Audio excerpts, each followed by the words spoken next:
One of the most difficult of all philosophical ideas is that of God. Why? Because God gave human beings free will. It says so in Genesis. But simultaneously to that, he also has a plan. And God's divine plan is theoretically perfect. So this presents us with the most difficult of all philosophical dilemmas. How can we be free if God already knows everything we could ever do in advance? This is a question that has no answer. If it does, only God knows it. Because the natural position to take is that we are free to choose our moral fibers, but that those choices are predetermined by virtue of causality. As in, because I chose to wear a red shirt today, the rest of my life will change from the decision where I chose red over blue.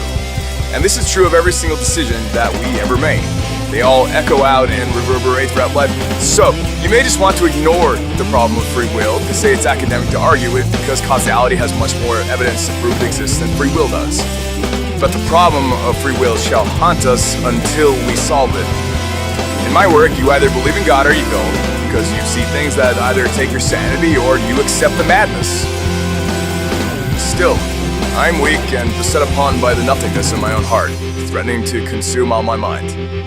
How in this tiny body do I find the strength to stand? I see before me the end of the world, the end of all which we could understand of as life, and the end of all which we could call good and evil. And there is nothing but chaos after that. Whatever my name was doesn't matter. Who I was doesn't matter. All that matters is what and who I choose to be right now. I could choose to exterminate the light of my life, or I could choose to shield it from the storms of emptiness. Very well. Given the choice between self-destructing and living on, I will live on one more day. Because without you and me, there is no tomorrow. Because all the cosmos happens at once. Every birth of starlights, every collapse into a singularity, and every beating heart, all happens at once. And never does the universe make a mistake at that. I don't care what you say or think. That can't be meaningless. That can't mean nothing. That everything happens all at once.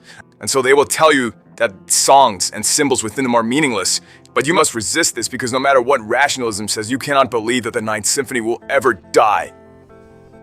So will you fight to defend those songs who fought to defend your soul? Will you use them as sacrifices to step onto your victory? Do their meanings speak nothing to you? Do their sacrifices not speak to your heart? Do you even have a heart left? We are alive. We are not yet cold dead things in a universe devoid of meaning. We decide the meaning. We created meaning, because these words carry that meaning to you now. Maybe I can't understand love or hate, because maybe there truly is an ineffable wonder that refuses to be understood in the same moment it occurs, and can only be understood after the fact. You must believe that what Beethoven created will live on so long as humanity does. Naive as I am in the face of this challenge, I will cling to what I know to be true. I do not know anything more than I am a single speck of dust who cannot even understand my own insignificance. That is how massive the universe is. Be brave, be braver than this. I will not be a slave to destruction, death any longer. If the world means nothing, then I will make it mean something real. Now my empty heart, once dead with the silence, shall beat once more. And I fill my heart with music to bear the burden of my heart's song. I will stand strong.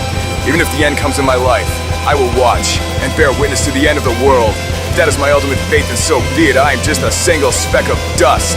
I will not allow these songs to die, or their having died, then I will revive their meaning. I will take these cold dead symbols and breathe the heat of life back into them. You doubt because you cannot see yourself doing the same, and you can't see yourself doing it because you're afraid to die. Not me. I'm not afraid to get my life for something bigger than me, because this cosmos is bigger than me. For I know when I hear Beethoven's creation of the Ninth Symphony and the Fourth Movement, I am that music. As I was the hand of Beethoven writing it before God. As I was God commanding the hand of Beethoven as he wrote. And then I realized in the end it doesn't matter whether it was God or Beethoven. What matters is that the Ninth Symphony lives on. And never does the universe make a mistake at that. I don't care what you say or think. That can't be meaningless. That can't mean nothing. That everything happens all at once. I refuse to believe that these songs and symbols within them are meaningless. I will fight that nothingness. I will fight the emptiness inside me. Because all the cosmos happens at once. Every birth of starlights, every collapse into a singularity, and every beating heart, all happens at once.